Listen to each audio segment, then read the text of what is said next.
Hello, everyone, and welcome to Soft Stories. I'm Stratton, and this is Pepper, and today we are going to be continuing our reading of Snugglepot and Cuddlepie by May Gibbs. Illustrations also by May Gibbs. When last we left the little gumnuts and blossoms, they were in a bit of a pickle. They had been invited on a round-the-world tour and were aboard ship well before realizing that the captain was not who he seemed to be. Rather than a gumnut with a big bushy beard, he was, in fact, one of the big, bad Banksia men. He has entered into their quarters and attempted to snatch them up. And that is where we will pick up the story. I'll see you at the page in just a moment. And here we are again, with my childhood copy of Snugglepot and Cuddlepie.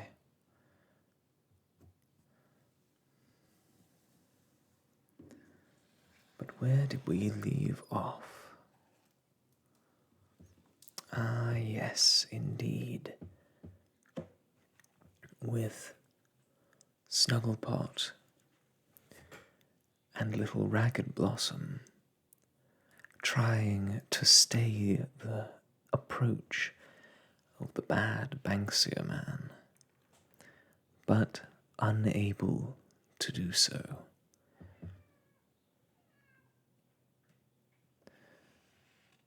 And so we continue Overleaf. Oh my. When the Banksia man ran out of the artist's house with Snugglepot and Ragged Blossom, he put them into a big bag and threw them from a high cliff right into the sea. Ha ha, roared the wicked Banksia man. Now they'll be drowned. Ha ha. As he said this, a great sea eagle who was passing heard the words and saw the bag fall. I wonder what's in that bag, said he, and he swooped down and caught it in his strong claws. But as he had hold of the bottom of the bag, Snugglepot and Ragged Blossom fell out and went down, down, down, right into the clear, green sea. But they weren't drowned at all. They were not even hurt. They went gently to the bottom, upside down, and two old fishwives, who were gossiping, screamed with fright and swam away. Oh, I can't stand, said Ragged Blossom, kicking about and struggling to get to her feet. What a funny voice you have, said Snugglepot, who had managed to turn himself the right way up by holding to a bush of seaweed. It sounds like a brook, and just look at the bubbles. Ragged Blossom laughed, and up went more bubbles. Now I'm up. Oh dear, she added, as she turned upside down again. Hold on to me, said Snugglepot. That's right. And they both clung to the sea bush and laughed and laughed Do you feel wet? Asked Snugglepot. I'm wet all over, said Ragged Blossom, but I don't feel wet. Neither do I, said Snugglepot. Then they laughed and laughed till they forgot to hold on to the bush, and over they went, upside down again. This made them laugh more, and they laughed so much that it was quite a long time before they could stand up. When they did, they were astonished to see two big creatures struggling and fighting quite near them. Oh, said Snugglepot. They'll kill each other. They're very fierce. Let's hide in here. With great difficulty and much turning upside down, they managed to reach the doorway of a little house, and from there peeped out and watched the battle. At last one chap was beaten and scrambled off. Then, to their horror, they saw the other one come crawling over straight for their hiding place. They shrank back as two long, sticking out eyes came peering in the doorway. Great claws! Exclaimed the big creature. Who are you? What are you doing in my house? Nothing, said Ragged Blossom, trembling with fright. Who are you? Asked Snugglepot boldly. I am a hermit, he answered, and this is my new house. If you are looking for a house, you may have my old one. Thank you, said Ragged Blossom. Is there anything wrong with the old one? Asked Snugglepot as politely as he could. Too small, said the hermit, but it would fit you. Thank you.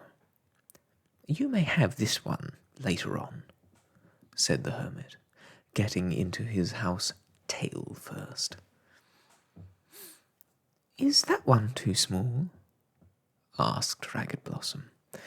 No, but it soon will be, said the hermit.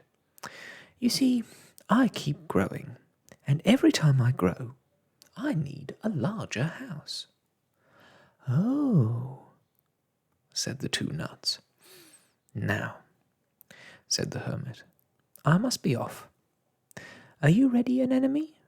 He added, addressing a creature that was sitting on the roof. Who's that? They asked. A friend of mine, said the hermit, standing up and preparing to go. You may come with me too, if you like, he said. Get on the roof, and I'll take you along.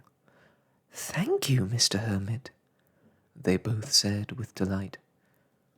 They clambered upon the house, and away they went. It was hard work holding on while the hermit scrambled down the steep hillside. Just as he was climbing down over a very large rock, he missed his hold, and they went rolling down, down, right over the tops of a lot of houses and into the middle of a street. A crowd of fish folk came swimming round them, such strange people, all pressing close to look at them. The hermit had gone, and, there being nothing to hold on to, Snugglepot and Ragged Blossom were bobbing about on their heads again. What's going on here? Asked a loud, fierce voice. It's John Dory, murmured the crowd, and they all stood back, for John Dory was a very important fish folk. Who are they? Where do they come from? What are they standing on their heads for? He shouted. Everyone was afraid to speak as he strode along and picked up Snugglepot and Ragged Blossom and stood glaring around at the crowd. "Do they belong to anyone?" he roared. Everybody seemed too nervous to say anything. But little Ann Chovy, who was very brave and gentle, went forward and said, "Oh, please don't hurt them. Give them to me. I like them." John Dory was so surprised at anyone speaking to him so boldly that he fell in love with Anchovy then and there. "If you will promise to marry me," he said, "I'll give them to you." Now, Anne did not love John Dory, but to save the lives of poor Snugglepot and Ragged Blossom, she said, "Yes, I will marry you." Before we turn the page Overleaf, let's take a brief look at all of these wonderful fish folk. This poor little lobster with a bandaged tail and a little cane. A manta in the background with its lovely smile. I don't know if you have ever seen a manta or mobula ray, but they do have the most wonderful mouths. I think that this is a little inaccurate, though. It's representing one of the other rays, like a stingray or an eagle ray, though many of them don't have the same patterning on them. But they do have these beautiful U-shaped mouths that they use to suck up things from the bottom of the sea. Some of these fish are long and thin, and others, well, less so. But they all have the most marvellous seaweed clothing, don't they? And John Dory is very impressive, imposing even, in his spots. I must say I do quite like Ann Chovy's lovely frilly dress, with the bow at the back. Very sweet. Let's continue. When he heard her answer, savage John Dory became quite gentle and gave her the nuts to keep, saying, "They are yours. If anyone hurts them, he shall dry." For in Fishland, dry means the same as die. Fishfolk cannot stay long out of water, just as humans cannot stay long under water. So Ragged Blossom and Snugglepot went to live with Ann Chovy. They were very happy. Anne made them new caps of green seaweed with trimmings of tiny pearls, and she gave them a lovely little fish called Frilly. He was a dear little fish, pure black and white, and so clever. He followed them everywhere, and they soon grew to love him. Anchovy's house stood in the middle of a lovely garden, with flowers and trees of every colour growing in it. Snugglepot and Ragged Blossom were delighted, and sometimes helped the old gardener, who had lots to do, for sea flowers don't grow in the ground like land flowers. They are alive and move about. So every day the gardener had to put plants back in their places. And every night, when no one was looking, they all walked away again. At night, Snugglepot and Ragged Blossom went to bed in funny little shells jutting out from the wall, and every morning they awoke to the sound of the fishes bubbling in the garden. Fish folk call singing bubbling. For breakfast they ate sea grapes, and for tea they had prawns. The prawns were so small they didn't know they were being eaten, so it didn't matter. At first, Snugglepot and Ragged Blossom didn't enjoy eating so much wet food, but after a few days they got quite used to it, and they both thought it splendid never having to wash. "Doesn't anybody ever have to wash down here, Anchovy?" asked Snugglepot. "No," answered Anne, "but of course we have to scrape." "What's scrape?" asked Ragged Blossom. "Scrape the weeds and barnacles off," explained Anne. They went to see the sea-horses in their stables and played with Anchovy's beautiful red and yellow dogs. Little coloured fishes swam about overhead, just like the birds do in the bush, said Ragged Blossom. "Oh, let's go down the road and see what we'll find," said Snugglepot. "Oh, yes," said Ragged Blossom, "but where's Frilly?" "He's helping Anchovy get flowers for the dance tonight," said Snugglepot. As they walked along, the dogs came bounding after them. The road went winding through a big forest of sea trees, and bright, wonderful flowers grew among the coral.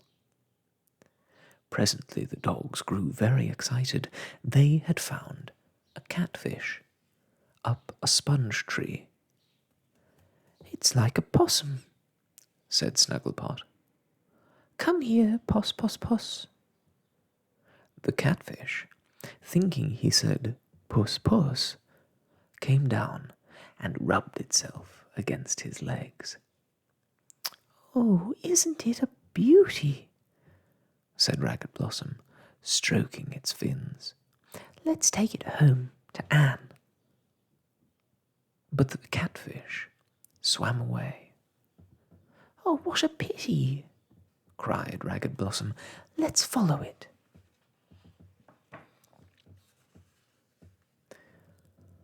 As they hastened along, the ground became quite clear, and a little way off they saw a funny little house at the foot of a tall sea fan. At the door sat a very, very old fish folk. The catfish swam to him, and he seemed very glad to see it, calling it by a strange name.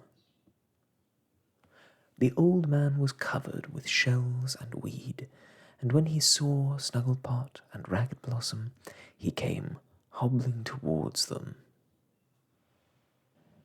"Little live humans," said the old man in a watery voice. "Ah me, though dry or be eaten." "What do you mean?" asked Snugglepot. "Dry or be eaten," repeated the old man. "Why?" asked Snugglepot. "Dry or be eaten," said the old man, shaking his head. "Who will eat us?" asked Snugglepot. "Savage John Dory. Greedy John Dory," said the old man. "But he promised," began Snugglepot. Me, me, said the old man. Savage John Dory, greedy John Dory. But what shall we do? Asked Snugglepot. Find little Obelia, answered the old man. What did you say? Asked Snugglepot. But the old man seemed not to hear, and stood shaking his head and muttering, Little Obelia, Obelia, Obelia. Poor little humans, dry or be eaten. Snugglepot and Ragged Blossom looked at each other. I'm so frightened, said Ragged Blossom. Never mind, said Snugglepot. Anne won't let us be hurt. Dry or be eaten, said the old man. Come, said Snugglepot, let's run home and tell Frilly. But just then the old man lifted up his hands in horror and turned and ran into his little house, followed by the big cat. Looking up, they saw John Dory and Anne riding towards them on their large dragons, leading two lovely little dragons. Oh, said Anne, you naughty little nuts, I thought you were lost. See the beautiful present John has brought you. Ragged Blossom and Snugglepot were so delighted that they quite forgot their fears. They jumped upon the little dragons, and they all rode home together. The dogs had gone back to Anne and told her how dangerously far the nuts had strayed. Now, said Anne, while they were dismounting, we must all hurry in and undress for the dance. Fish folks are very like humans in some ways. The dance was a very grand affair. All the important fish folk were there. Mr. and Mrs. Bottlenose Schnapper and their daughters, who we saw on the page before. Mr. and Mrs. Flathead, Mr. Leatherjacket, the Honourable Mrs. Rock Whiting, Mr. Pigfish, and Mr. Spotted Pigfish, his cousin, the Groper family, stout little Mrs. Butterfish, the Red Mullets, the Breams, Lord Giant Boarfish, the Salmons, Mr. Jewfish, several of the Kingfish family, Mrs. Murray Cod, Mrs. Beardy, numbers of the Mullet family, slender Long Tom with his aristocratic relations, the lardy Garfish and exclusive Mrs. Sergeant Baker, Anne's cousin, Miss Ox-Eye Herring, and the Reverend Sardine, and many others. Ragged Blossom and Snugglepot sat on their little stools and watched the dancing.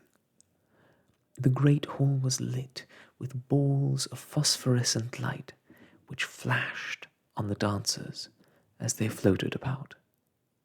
There was a wonderful band of trumpeters and drummers. Most of the dresses had beautiful finish, which means trimmed beautifully with fins. Brilliant little fishes swam about among the dancers, making a gorgeous decoration. Come and see the supper, said Frilly, swimming through the dancers to them. Where have you been? Asked Ragged Blossom. Anne told me to keep guard in the supper room," said Frilly, "and to see that the decorations don't get out of place. It's kept me busy." "Oh dear," said Ragged Blossom. "Don't you wish you had flowers like our bush ones? They don't walk about." "I do," answered Frilly. When they went into the supper room, Frilly darted forward. "Goodness!" he exclaimed. "Just look at those cucumbers." 3 of the prettiest cucumbers had climbed off the table and were hastening to the door. Here we can see the dance with all of its luminous and beautifully dressed fish. Snugglepot and Ragged Blossom on their little stools, and their friend, Frilly, coming to join them. "That centre vase has moved," said Frilly, fussing about and rearranging the table. "Sit still," he cried, smacking the beautiful plant with his fin. Carefully swimming all about the table, he pushed everything into place with his nose. "Oh, Frilly," said Snugglepot, suddenly remembering, "we saw a funny old man this afternoon, and he said John Dory was savage and greedy." Just as Snugglepot said these words, they heard a movement among the sea lilies. Turning, they saw the glittering eyes of big John Dory looking fiercely at them. His mouth was too full of food to speak, but he looked so angry that Ragged Blossom wanted to run away. Frilly whispered to them, "Stay still." "If you please, sir," said Frilly to John Dory, "Miss Anne would like to know if you're satisfied with the supper table." "Tell Miss Anne," said John Dory, "that it would look better if the 2 nuts were seated on a dish in the centre." And with a terrible smile, and working his big jaws up and down, John Dory strode out of the room. Frilly turned very pale. "Little friends," he said, "you must go at once. Come quickly with me." So saying, he led them as fast as they could go. Out at the back of the house, down to the stable. There they found to their dismay that every horse and dragon had gone. "What shall we do?" whispered Snugglepot. "I don't know. I can't think," said Frilly. "Oh, if only we had the little Abelia. The old man said we must find Abelia." "What?" exclaimed Frilly. "Tell me, quickly, what about Abelia?" Snugglepot hastily told him. "Why," said Frilly, "I know, I can find her.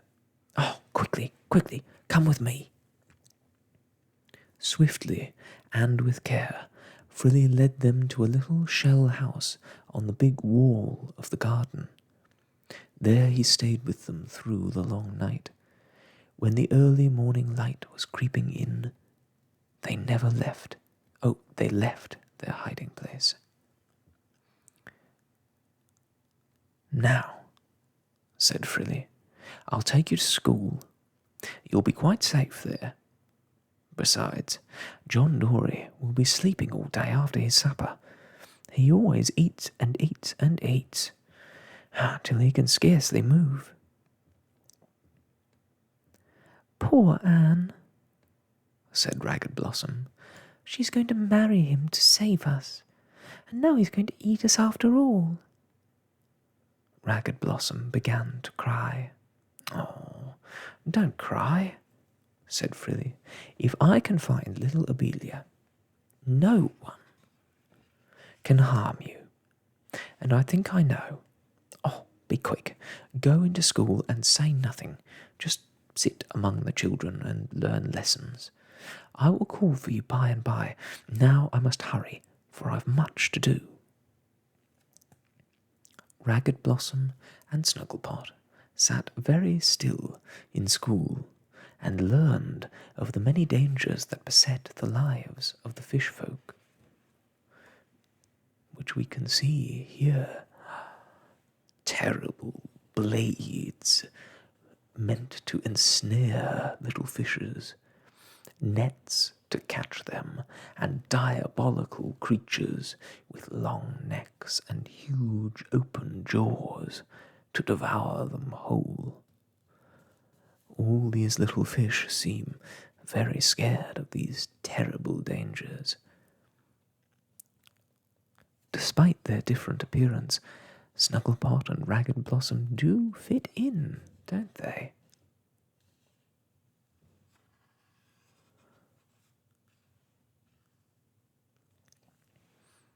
In the lunch hour, they played games with the little fishes, who were all very nice to them, though they stared at their noses, for some fish folk haven't any noses at all.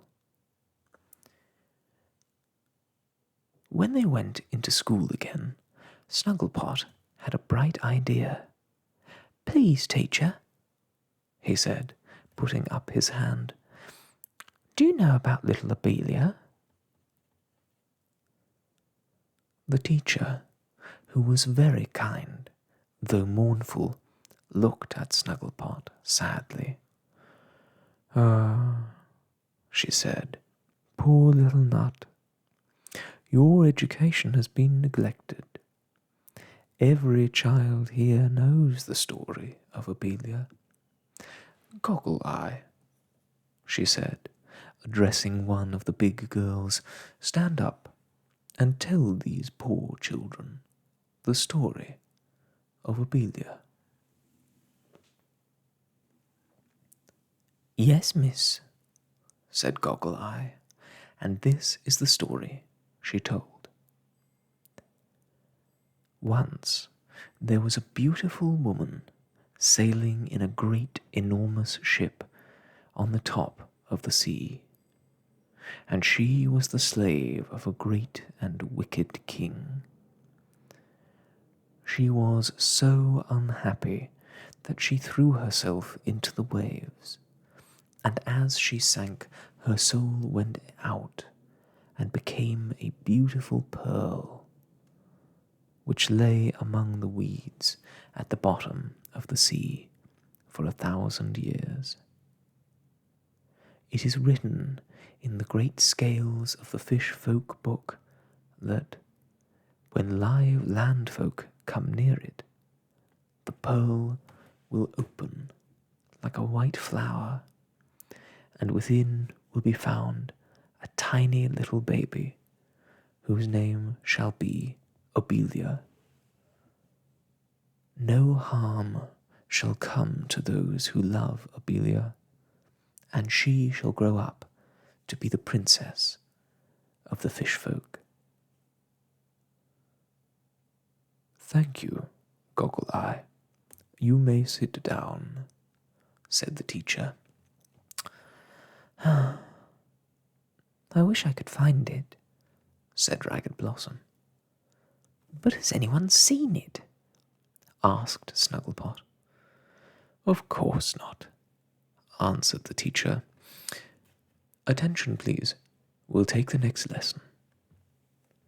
When school was over, Frilly was waiting outside to take Snugglepot and Ragged Blossom home, and on the way he told them of the plans he had made. "Now," said he, "stay close to Anne all the evening till it's bedtime. Then, when everyone is asleep, creep out of the back door and come to the garden gate. I shall be there." "Very well, Frilly," they both said. "We'll do everything you say." "Oh, isn't it exciting?" And they ran away to find Anne. That night, when all was still, Snugglepot and Ragged Blossom stole softly down from their shells and out of the house. "What is that dark thing there?" whispered Ragged Blossom, shrinking back. Something was moving among the anemones, so they crouched down in the shadow and watched. "It's John Dory," whispered Snugglepot. "He's looking in at our bedroom window. Come away, quickly." So saying, Snugglepot took Ragged Blossom by the hand, and they ran and ran till they reached the garden gate. Looking behind, Snugglepot saw the shadowy form of John Dory stealing after them behind the trees. "What's the matter?" said Frilly, as they rushed into his fins. "John Dory!" gasped Snugglepot. "Quick then!" cried Frilly. "Jump up!" And he helped them onto the horses he was holding. "Now," he said, darting out, "follow me!" And away they went. Looking back, Snugglepot saw two glittering eyes peering round the gate after them. When they had galloped through the town and out into the forest, Frilly came up to them. "Let the horses rest now," he said. "The tide is running this way and will carry us along." So they rested and went easily, floating along. "Are we going far, Frilly?" asked Snugglepot. "Very far," answered Frilly. What a wonderful journey it was. Though it was night time, all the way was lit with phosphorescence. They were riding along among the weeds on a steep hillside, and down in the deep below they could see huge fish swimming past, and strange shapes floating about. "Isn't it gummy?" said Ragged Blossom, keeping close to Snugglepot. "Tree top," answered Snugglepot. "What's that big noise up there?" asked Ragged Blossom. "That's the blowing of the whales," answered Frilly. "They go up to the top to breathe." "Oh, look!" cried Snugglepot. "Look at all those great snakes right away down there." "That's an octopus," said Frilly. "I'm frightened," cried Ragged Blossom. "Don't be afraid," said Frilly. "I can scent them a long way off, and I know how to dodge them." "Oh, what are those lovely things floating over there?" asked Ragged Blossom. "Those are sea comets," said Frilly. And so they went, on and on, seeing most wonderful things all the way, Frilly guiding them carefully all the time, and keeping them from danger. At last the dark began to fade, and a soft green light stole about them. "Now," said Frilly, "you must leave the horses, for we have to do some climbing."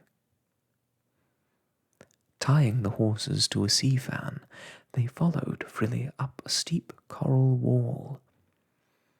Above their heads were beautiful curtains of seaweed, and in and out among them swam little golden fish, all striped with brilliant colours. "Go very gently," said Frilly, as they neared the top of the wall.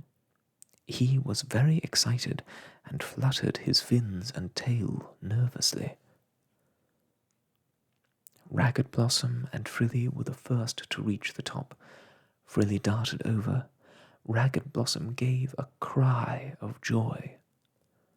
There, almost touching her, floated a wonderful pearly white flower, and resting asleep in the middle of its petals was a tiny, pale baby.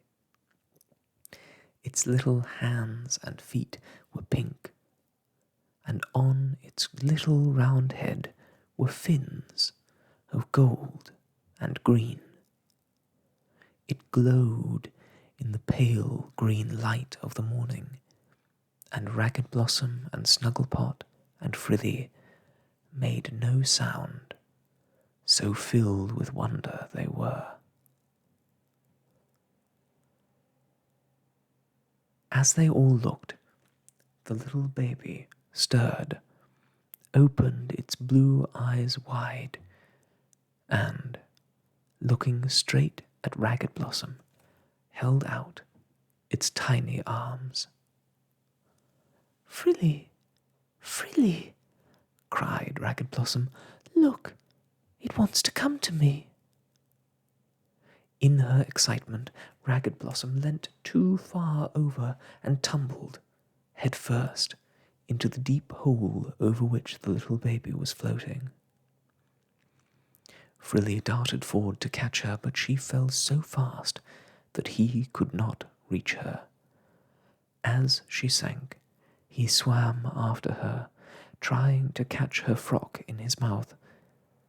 But as they went deeper, it grew darker, and presently it was so dark that Frilly couldn't see at all.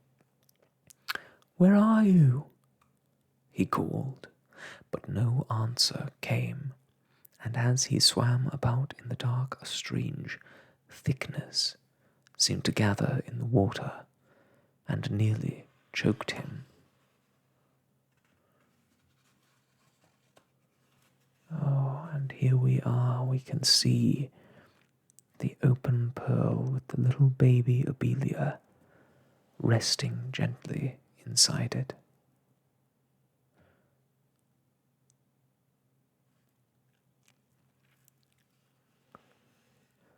With great difficulty, he swam up again and reached the place where he had left Snugglepot. He was gone. Frilly rested on the wall, panting, and looked about him.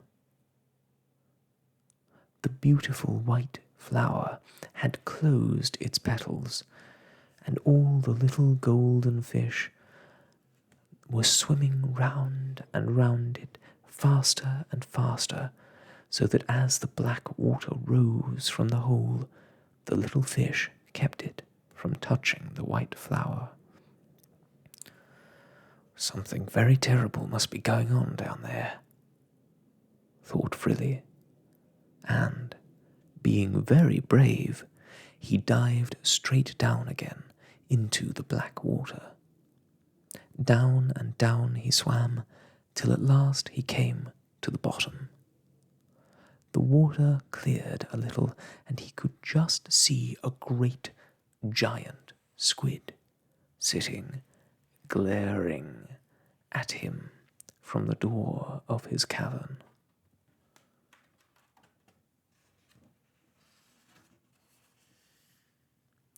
Frilly stared in horror, for there in the dark of the cavern he saw the pale faces of Snugglepot and Ragged Blossom. "What do you want?" growled the giant, waving his long arms about. Frilly was so afraid that he couldn't move or speak. The giant stretched out a great arm towards him, but just as he was about to catch hold of Frilly, a huge creature dashed past, and with great jaws wide open struck the giant a mighty blow. Quick as lightning, Frilly darted into the cavern, and seizing Ragged Blossom by the dress, he put his head under Snugglepot, lifting him onto his back, and swam out of the cavern. The two giants were struggling and groaning, and the water bubbled and foamed about them. "Hold to me," said Frilly, as he panted and swam along. Slowly they went, further and further away from the terrible giants, until at last they reached the top of the wall. Poor Frilly sank upon the coral as if he were dead. Snugglepot and Ragged Blossom bent over him in distress. "Oh, Frilly, dear Frilly," said Blossom, "how brave you were! Poor Frilly, we were so heavy, and you have saved us." But Frilly soon recovered, and then they remembered the little baby. Looking round, they saw to their delight that it was still there, and the lovely white petals were opening again, and the little fish were pushing it towards them. At last it was so near that Ragged Blossom leant forward and, taking the baby gently out, clasped it safely in her arms. Thereupon all the little bright fish seemed to go mad with joy, for they leapt and plunged and swam about Ragged Blossom in a wonderful way, singing, "Obelia, Obelia, Obelia. Love will she give, long may she live. Obelia, Obelia, Obelia."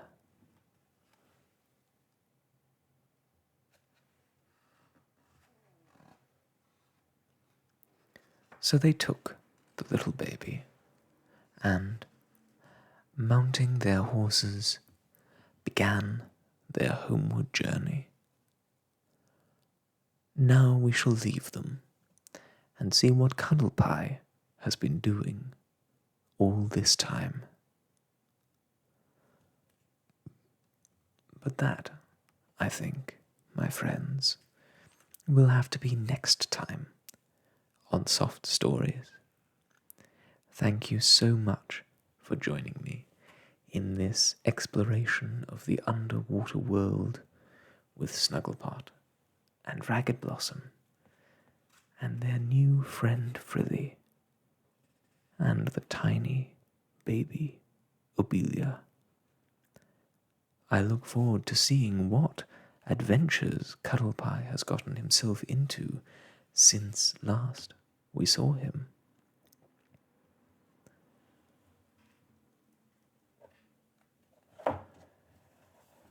But as I say, that will be next time. And so, until next we meet, I wish you all the best, and goodbye.